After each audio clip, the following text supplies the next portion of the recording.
Hoje tem Flamengo e Juventude pela 23ª rodada do Campeonato Brasileiro. Excelente notícia! Bruno Henrique recebe efeito suspensivo e pode jogar pelo Campeonato Brasileiro. Essas e outras notícias aqui agora no seu canal Paraquedista Rubro-Negro. Pedir para vocês que começaram a nos assistir que deixem aquele like esperto, não são inscritos, se inscrevam, acione o sino da notificação para receber nossos vídeos em primeira mão. Hoje, domingão, dia 14 de setembro, dia de jogo do Flamengo. Finalmente, eu já estava com crise de abstinência de tanto tempo sem ver o Mengão em campo, né? Mas antes de trazer as notícias sobre o Flamengo, trazer aquela palavra de meditação matinal que é Lucas, capítulo 5, versículo 5, que diz o seguinte: E respondendo Simão, disse-lhe: Mestre, havendo trabalhado toda a noite, nada apanhamos, mas porque mandas, lançarei a rede. Versículo 6, e fazendo assim, colheram uma grande quantidade de peixes e rompiam-se-lhes a rede. Isso aqui é um trecho, né, do livro de Lucas, que eles pescaram a noite toda. Jesus mandou eles novamente voltar para o mar e jogar a rede aonde Jesus mandou, e eles conseguiram pescar bastante peixe, tantos peixes que a rede até quase se romperam. Então, sigam a palavra de Deus que vocês vão se dar bem, né? Agora vamos para as notícias do Flamengo, né? O elenco do Flamengo embarcou ontem à tarde para Caxias do Sul. Chegando lá no hotel, foram recepcionados pela torcida rubro-negra.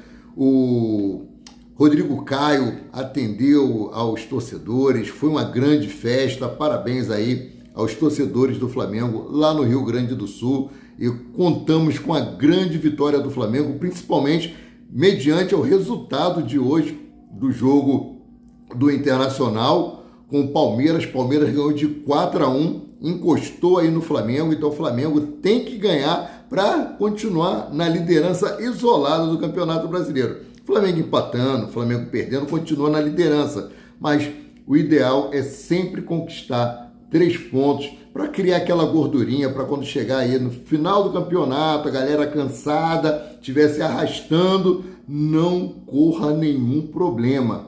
Galera, são quase 28 anos sem ganhar lá no Alfredo Jaconi. Espero que esse tabu seja quebrado hoje, né? Bom, uma boa notícia que eu tenho para trazer para vocês, eu fiz até um vídeo curto ontem, que é sobre Bruno Henrique. Os advogados do Bruno Henrique entraram com pedido de efeito suspensivo, né? Estavam aguardando chegar a resposta, e chegou essa resposta ontem, meus queridos, ontem sábado. E o Flamengo emitiu uma nota oficial sobre o efeito suspensivo de Bruno Henrique, que diz o seguinte, abre aspas: o Clube de Regata do Flamengo informa que o Superior Tribunal de Justiça Desportiva, o STJD, deferiu o pedido de efeito suspensivo da decisão que havia aplicado de 12 jogos de suspensão ao atleta Bruno Henrique. A medida aguardada pelo Flamengo, diante dos votos divergentes apresentados na primeira comissão disciplinar, que acolheram a preliminar de prescrição, garante a plena condição de jogo do atacante até o julgamento do caso pelo pleno do tribunal. Dessa forma, Bruno Henrique está liberado para atuar normalmente pela equipe do Mengão, aí no Campeonato Brasileiro também. Podia atuar na Libertadores da América, né? Mas não podia atuar no Campeonato Brasileiro. Mas antes desse efeito suspensivo, ele pode jogar qualquer competição pelo Flamengo. Show de bola! Então vamos seguir aqui com as informações. Amanhã o Saul Niguez vai de manhã para Caxias do Sul. Ele ficou aqui no Rio de Janeiro por conta do nascimento do seu filho, e se o Flamengo quiser, pode até colocar o Bruno Henrique nesse voozinho especial para lá, tá? E ficar à disposição do técnico Felipe Luiz. Bom, mudando aqui de assunto, falar sobre o adversário do Flamengo no dia 18 de setembro pela Libertadores da América. O Estudiantes perdeu para o River Plate antes de enfrentar o Mengão, né? Há poucos dias aí do confronto das quartas de final da Libertadores da América contra o Flamengo, o Estudante foi derrotado em casa por 2-1 pelo River Plate, ontem, sábado, dia 13. O jogo foi marcado pela eficiência dos visitantes, no caso River Plate, no primeiro tempo e pela incapacidade dos anfitriões, né, os Estudantes, de reagir à etapa final, mesmo com o jogador a mais durante 50 minutos. Não conseguiram reverter o placar, ou seja, o Flamengo tem tudo também para conseguir um bom resultado. Eles jogaram com o time titular, com um jogador a menos durante 50, o jogador a mais, desculpa, durante 50 minutos e não conseguiram correr atrás do resultado. Mengão, espero que estejam ligados nesse jogo aí. Seguindo aqui com as informações, agora um outro adversário do Flamengo que está brigando aí pelo título do Campeonato Brasileiro de 2025 é o Palmeiras. E o Palmeiras venceu o Internacional pelo Brasileirão e encostou no Flamengo, meus queridos e minhas queridas. O Palmeiras atropelou o Internacional, os caloteiros da Beira-Rio, lá no Allianz Parque, na casa do Palmeiras, e venceu com facilidade por 4-1. Com isso, a equipe de Abel Ferreira se aproximou do Flamengo e assumiu a vice-liderança. Mas o Flamengo ainda entra em campo hoje e pode aí aumentar a distância, que por enquanto é apenas de 1 ponto. Vou trazer aqui os 4 primeiros colocados. O Flamengo é o primeiro com 47, segundo é o Palmeiras com 46, terceiro é o Cruzeiro com 44 e o quarto, pasmem os senhores, Mirassol com 38 pontos, tá? O Cruzeiro, terceiro colocado, entra em campo amanhã, segunda-feira, contra o Bahia às 20 horas. Ou seja, o Cruzeiro, se conseguir vencer do Bahia, ultrapassa novamente aqui o Palmeiras e vai para 47 pontos. Mais um motivo para o Flamengo fazer de tudo para ganhar hoje o jogo contra o Juventude, tá? Bom, outra notícia que eu tenho para trazer aqui para vocês é com relação ao estádio do Flamengo. A Fundação Oswaldo Cruz concluiu o estudo do estádio do Flamengo e pode aí sair do papel, gente. É o nosso sonho, né? Desde que não comprometa as finanças do clube e atrapalhe o time de futebol. Espero que já tenham investidores em mente aí, espero que já tenha negociações avançadas para começar aí tirar o estádio do Flamengo do papel. É uma boa notícia ou não é? Comenta aí embaixo, o comentário de vocês é sempre muito importante. Então, vamos aqui, o Flamengo poderá dar em breve mais um passo rumo à realização do sonho de muitos torcedores rubro-negros, como eu. O estádio do Flamengo, que não terá shows, isso é importante, tá? Então pode colocar grama natural, não vem com esse negócio de grama sintética para poder fazer shows. Se quiser fazer shows, quando o estádio do Flamengo estiver pronto, faz show lá no Maracanã, né? Acontece que a Fundação Getúlio Vargas concluiu os estudos de viabilidade econômica e o resultado será levado ao Conselho Deliberativo do Flamengo. O encontro ocorre na próxima quarta-feira, dia 17, véspera do jogo do Flamengo contra o Estudiantes, tá?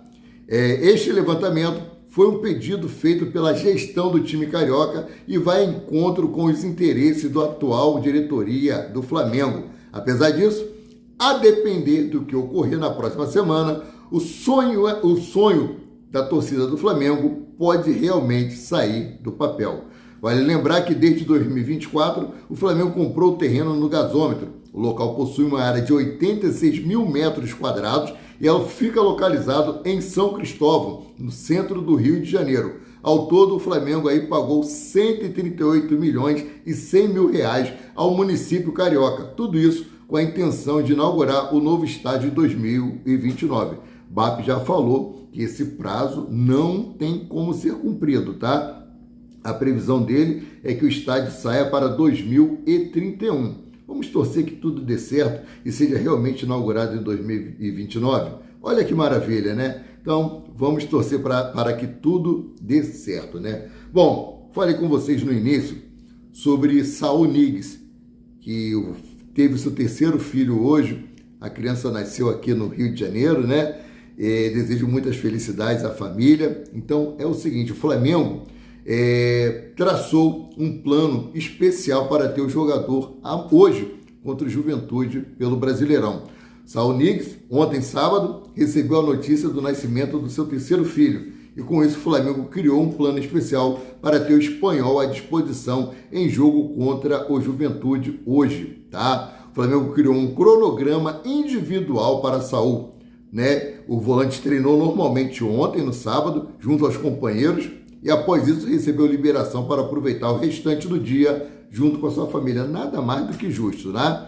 Diante dessa situação, Saul não seguiu viagem junto com o elenco para Caxias do Sul, na tarde de ontem, né? O jogador será desfalque, não será desfalque, isso é o mais importante, no Flamengo no jogo de hoje, porque o espanhol se junta ao plantel rubro-negro na manhã de hoje, né? Horas antes da bola rolar para o embate. Aquilo que eu falei, tem como colocar aí Bruno Henrique nesse jatinho e ficar à disposição também do Felipe Luiz. Vamos ver aí o que a diretoria do Flamengo vai fazer com relação a isso. Assim que eu tiver informações, eu trarei para vocês, né? Mudando aqui de assunto, mas falando de time do Rio Grande do Sul, o Internacional que está protelando aí o pagamento de Thiago Maia sofreu mais uma derrota para o Flamengo nos tribunais.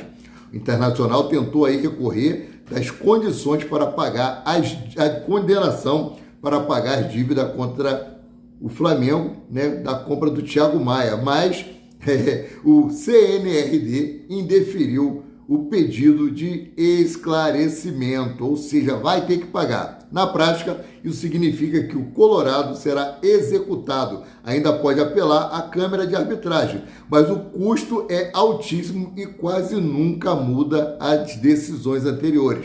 No Flamengo, a leitura é que o Inter vai apenas ganhar tempo e, no máximo, pedir um parcelamento do débito. Ou seja, comprou Thiago Maia parcelado. Até hoje não pagou uma parcela. Ainda vai ter a cara de pau de pedir parcelamento?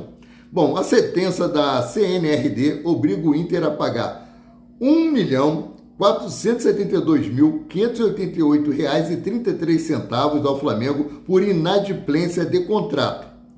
Mais 50, isso aqui em euros, tá? Mais R$ 51.211.099 custas processuais.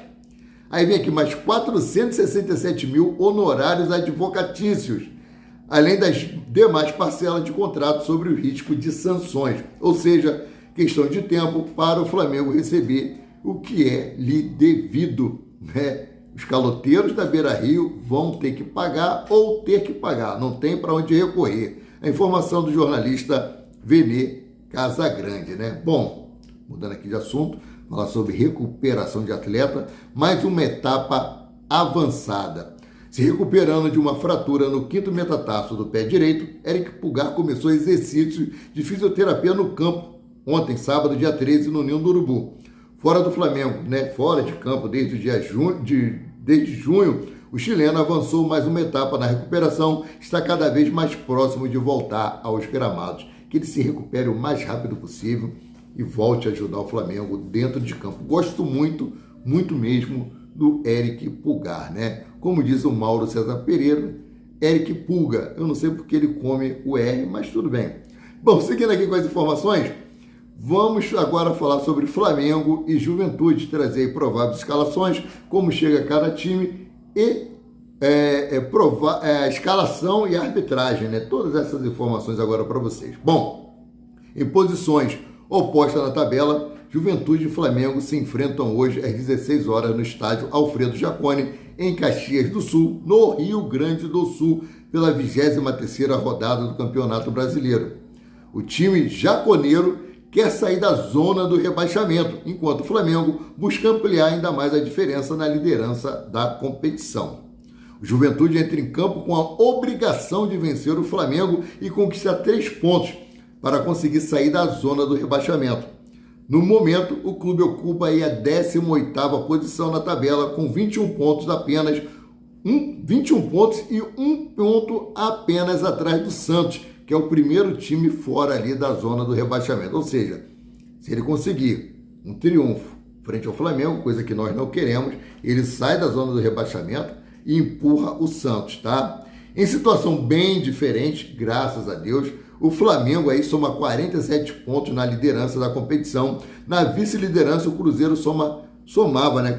Agora quem é o vice-líder é o Palmeiras, com 46 pontos. O Cruzeiro é o terceiro colocado com 44 pontos. Enfrenta o Bahia amanhã, né? Amanhã, segunda-feira. Trazer a ficha técnica aí de Juventude e Flamengo. Bom, Campeonato Brasileiro, 23ª rodada. O jogo será realizado hoje às 16 horas. Local, estádio Alfredo Jaconi, em Caxias do Sul. Aonde assistir, galera? Esse jogo vai passar na Amazon Prime pelo streaming. Se você não tem Amazon Prime, ainda dá tempo de assinar, tá? Bom, provável escalação do Juventude. Jandrei, Reginaldo, Luan Freitas, Wilker, Ângel e Marcelo Hermes, ou Alan Ruschel. Jadson, já falei, xará do meu irmão, Kaique, Mandaca, Iênio ou Nenê, Gabriel Veron e Gabriel Tagliari, técnico Thiago Carpini. Provável escalação do Flamengo é a seguinte, lembrando, a escalação oficial do Flamengo sai 1 hora antes da partida. Então vamos lá, Rossi, Emerson Royal, Danilo, Léo Pereira e Ayrton Lucas, Saul Niguez, Nicolas de la Cruz, Jorge de Arrascaeta, Gonzalo Plata, Samuel Lino e Pedro, o técnico Filipinho Luiz. Arbitragem, árbitro Rafael Claus. Não é de todo mal não, tá? Não é de todo mal não. São Paulo, assistente número 1, Danilo Ricardo Simão Manes, de São Paulo. Assistente número 2, Evandro de Melo Lima, também de São Paulo. E o VAR fica por conta de Rafael Trace, de Santa Catarina. E aí, o que vocês têm a dizer com relação à arbitragem? Bom, desejo a todos vocês um excelente domingo, um bom jogo para todos e que voltemos para o Rio de Janeiro com mais 3 pontos na bagagem e possamos chegar aí a 50 pontos no Campeonato Brasileiro. Olha só, pode chegar a 50 pontos no Campeonato Brasileiro amanhã na 23ª rodada. Sendo assim, eu, Amaury de Paula Santos, o paraquedista rubro-negro, fico por aqui voltando a qualquer momento com mais notícias sobre o rubro-negro, mais querido e mais amado do Brasil e do mundo, o Clube de Regatas do Flamengo. Saudações e fiquem com Deus.